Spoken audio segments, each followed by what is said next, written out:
An 18-year-old boy told me I was worthless to society because I was unable to have children. I was in a live last night on TikTok, and I was in a room with a group of young men, 18, 19. There was two of them in a group of other women. And the discussion was schmoabortion and women's rights and pro-choice and whatnot. And so these young men were repeatedly saying things like the baby is chosen over the mother, hands down. Women are here to procreate. You know, that's the whole purpose of life. And this was their whole shtick. So then I asked them, well, then what is my purpose in life if I was unable to have children? I said, I wanted children more than anything, but unfortunately I was unable to. What does that make me? And he literally said, you are now useless to society. You are taking up resources that don't need to be taken up. So when I asked him, well, what if it wasn't my fault? What if it was my husband's fault that we couldn't have children? His answer was, then I should have divorced my husband and found someone new. These are 18-year-old kids. If these 18-year-old kids are willing to come on a live with a 48-year-old woman and tell her that she's useless because she could not have children when that's the one thing she wanted in her whole life, these children are being indoctrinated.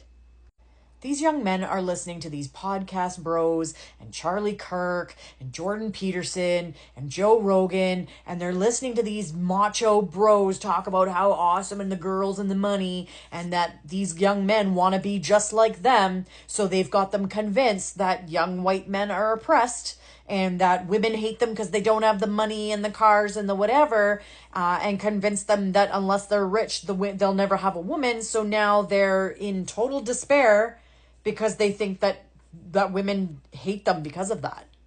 And it's this whole rhetoric about wanting a traditional woman who's not vaccinated so that they can procreate with them and make their pure children. And we all know what pure means. This is the rhetoric that's going on in the college campuses of 18 to 25-year-olds. I am telling you, this is a huge problem. I see this on lives all day and all night. People pushing this rhetoric. And if you have children that are on TikTok and you're not paying attention, this is what they're getting fed. And if you don't think an 18-year-old had enough balls to say it to me, he's definitely got enough balls to say it to a 14-year-old girl or a 15-year-old girl or even a 16-year-old girl. And those girls are getting pushed that same rhetoric from the other side that they're only going to be acceptable if they're a traditional woman. If you have kids right now, if you have a son between the age of 17, even 16 to 25, I want you to ask your son, do you feel young white men are oppressed? And see their answer. Their answer will tell you everything you need to know.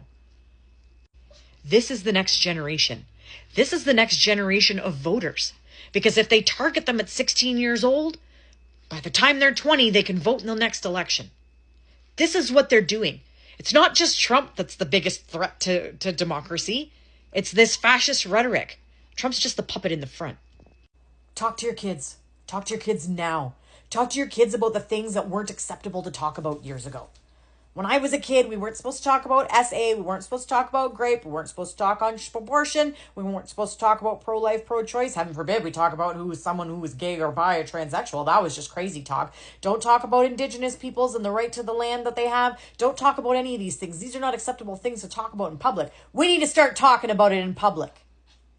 We need to start holding people accountable. We need to start calling people out for their blatantly fascist opinions. Because being silent is not going to work anymore. Look what happened. People were silent and Trump got into office. That's what happened. People need to start getting louder.